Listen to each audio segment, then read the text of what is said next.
Mardi de la 4e semaine de Carême. La gare se trouve dans l'église Saint-Laurent à Damaso. Ainsi appelé, parce qu'il a été construit, au IVe siècle, en l'honneur du glorieux archidiacre de Rome, par le pape Saint Damas, dont le corps repose ici. Recueillir. Nous te supplions, Seigneur, que le saint jeûne que nous observons, soit à notre amélioration dans la conversation sainte, et attire sur nous les secours constants de ta miséricorde. Par le Christ notre Seigneur. Amen. Épître. Leçon du livre d'Exode 32 2.7-14. En ces jours-là, le Seigneur parla à Moïse en disant, « Va, descends-toi de la montagne, ton peuple, que tu as fait sortir du pays d'Égypte, a péché. Ils se sont rapidement écartés de la voie que tu leur as semée. Et ils se sont fait un veau en fusion, et l'ont adoré, et en y sacrifiant des victimes, ils ont dit, ce sont tes dieux, ô Israël, qui t'ont fait sortir du pays d'Égypte. » Et encore une fois, le Seigneur dit à Moïse, « Je vois que ce peuple a le cou raide, laissez-moi tranquille, afin que ma colère s'allume contre lui, et que je le détruise, et je ferai de toi une grande nation. » Mais Moïse chercha le Seigneur son Dieu, en disant, « Pourquoi, ô Seigneur, ton indignation est-elle allumée contre ton peuple, que tu as fait sortir du pays d'Égypte, avec une grande puissance et d'une main puissante? Que les Égyptiens ne disent pas, je vous en supplie. Il les a habilement fait sortir, afin qu'ils puissent les tuer dans les montagnes et les détruire de la terre, que ta colère cesse, et qu'on apaise la méchanceté de ton peuple. Souvenez-vous d'Abraham, d'Isaac et d'Israël, vos serviteurs, à qui vous avez chanté par vous-même, en disant, je multiplierai votre semence comme les étoiles du ciel, et toute cette terre dont j'ai parlé, je la donnerai à votre postérité, et vous la posséderez pour toujours. Et le Seigneur fut apaisé de faire le mal qu'il avait dit contre son peuple. Lorsque le monde a reçu pour la première fois la prédication de l'Évangile, l'idolâtrie était le crime dominant. Pendant de nombreux siècles après, tous les catéchumènes, qui ont été instruits dans la vraie foi, en ont été contaminés.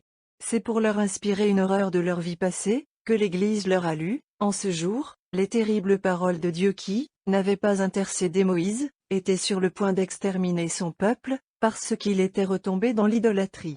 Et ce, après avoir travaillé en leur faveur les miracles les plus inouïs, et être venu en personne leur donner sa loi.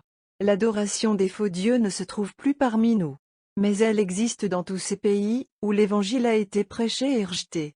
Aussi étrange que cela puisse paraître, mais c'est très vrai, l'Europe, avec toute sa civilisation, reviendrait à l'idolâtrie, si elle perdait la foi de notre Seigneur Jésus-Christ. Il n'y a pas beaucoup plus d'un siècle, et une idole a été érigée à la raison. Elle avait son autel, ses décorations et son encens. Et ceux qui lui rendaient hommage étaient des Européens.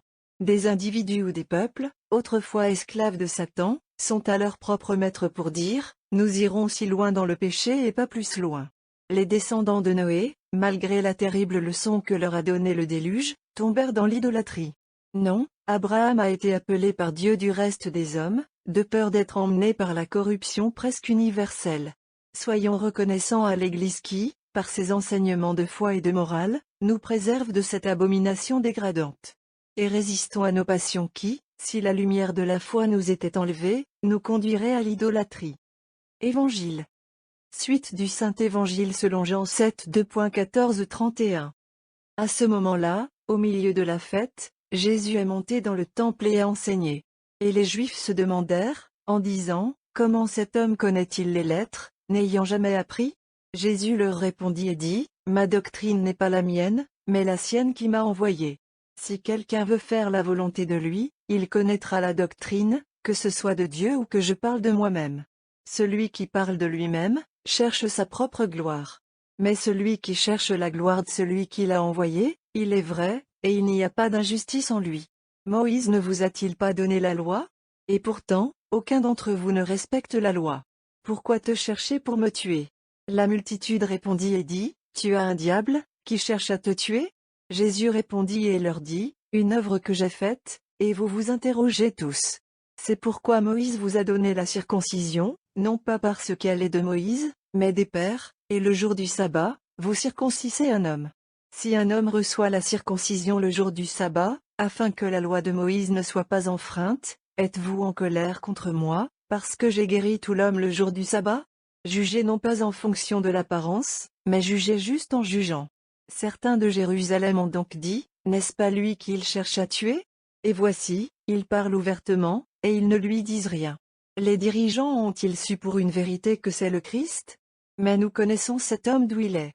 Mais quand le Christ vient, aucun homme ne sait d'où il est. Jésus a donc crié dans le temple, enseignant et disant, vous me connaissez tous les deux, et vous savez d'où je suis, et je ne suis pas venu de moi-même, mais celui qui m'a envoyé est vrai, que vous ne connaissez pas, je le connais, parce que je suis de lui, et il m'a envoyé. Ils cherchèrent donc à l'appréhender. Et aucun homme ne lui imposa les mains, parce que son heure n'était pas encore venue. Mais parmi les gens, beaucoup croyaient en lui. Cet évangile porte nos pensées au sacrifice du divin agneau, qui doit être offert à Jérusalem.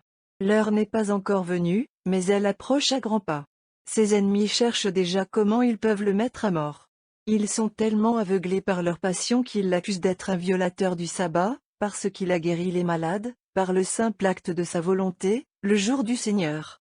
Sous la pluie, Jésus réfute-t-il leurs préjugés, en leur rappelant qu'ils n'ont eux-mêmes aucun scrupule à accomplir la loi de la circoncision en ce jour, ou, comme il leur a posé, à une autre occasion, à tirer de la fausse un âne ou un bœuf qui aurait pu tomber.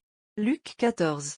5. Ils sont sourds à tout ce qu'il dit, ce sont des hommes d'une seule idée, et c'est que leur victime n'échappera pas à la mort. Ces miracles sont incontestables, et tous sont forgés à partir d'un motif de miséricorde et d'amour. La seule fois où il refuse d'en travailler un, c'est lorsque ses ennemis lui demandent de satisfaire leur curiosité et leur orgueil en leur laissant voir un signe. Cet exercice de son pouvoir de faire des miracles, loin de les exciter à l'admiration et à la gratitude, ne fait que les inciter à l'envie, et dans leur envie, il déclare non seulement qu'il agit par Belzébuth, Luc 11h15, mais qu'il a un diable en lui. Nous frissonnons devant un tel blasphème. Pourtant, la fierté de ces médecins juifs est telle qu'ils ne se soucient ni du bon sens ni de la religion, et leurs cœurs ont de plus en plus soif du sang de Jésus. Alors que certains se laissent séduire par leurs dirigeants dans les mêmes sentiments contre Jésus, d'autres, qui affectent d'être indifférents, raisonnent à son sujet, puis déclarent que c'est leur opinion, que ce Jésus ne réalise pas en lui-même le caractère du Messias promis. Ils soutiennent que lorsque le Christ viendra, personne ne saura d'où il est. Mais les prophètes n'ont-ils pas déclaré qu'il devait faire partie de la famille de David? Maintenant, chaque juif sait assez bien que Jésus est de cette race royale. En outre, il possède qu'il doit y avoir quelque chose de mystérieux à propos du Messias, et qu'il doit venir de Dieu. S'ils avaient écouté avec une attention docile les enseignements de Jésus, enseignements qu'il avait confirmés par de nombreux miracles, ils auraient été éclairés à la fois sur sa naissance temporelle et sur le fait qu'il était le Fils de Dieu. Mais l'indifférence et la perversité du cœur humain les maintenaient dans une ignorance coupable. Et peut-être que le jour de sa mort, ils se joindront au cri, que son sang soit surnoué sur nos enfants. Matthieu 27 2.25. Inclinez-vous la tête devant Dieu. Prends compassion, Seigneur, sur ton peuple, et rafraîchis-le heureusement en travaillant sous des tribulations continuelles. Foule Christ notre Seigneur. Amen. La liturgie grecque nous fournit l'humble acte de contrition suivant. Nous le prenons de l'hymne composé par saint André de Crète. Hymne Triodion. Force. Hebdomadae. G juniorum. Nous avons péché, nous avons fait méchamment, nous avons agi injustement contre toi, nous ne t'avons pas servi, ni fait ce que tu as commandé, mais ne nous abandonne pas pour toujours, ô toi le Dieu de nos pères. J'ai péché, j'ai fait méchamment, j'ai violé ton commandement. Car je suis né dans les péchés, et j'ai ajouté la blessure à la blessure. Mais tu es miséricordieux, et le Dieu de nos pères, aie pitié de moi. À toi, ô mon juge, ai-je fait connaître les choses cachées de mon cœur. Vois-moi maintenant humilié devant toi, voyez aussi mon affliction et soyez attentifs à mon jugement. Ô toi qui es miséricordieux, et le Dieu de nos pères, aie pitié de moi. J'ai défiguré ton image, et j'ai brisé ton commandement, toute ma beauté est obscurcie, ô mon Sauveur, et ma lampe est éteinte, par mes péchés. Mais ayez pitié de moi, et rendez-moi la joie, comme le chante David. Sois converti, mon âme. Faites pénitence. Révèle tes péchés cachés. Dis à ton Dieu, qui connaît toutes choses. Toi, mon seul Sauveur, tu connais toutes choses, comme David le chante, aie pitié de moi selon ta grande miséricorde. Mes jours ont disparu comme le rêve de celui qui se réveille. C'est pourquoi, comme Ézéchias, je pleure sur mon canapé et je te supplie d'ajouter aux années de ma vie. Mais qui, ô mon âme, Peut-être ton Isaïe est aidé, si ce n'est celui qui est le Dieu de tous. Égal, égal, égal, égal, égal, égal, égal. Ce texte est tiré de l'année liturgique, écrit par Dom Prosper Guéranger.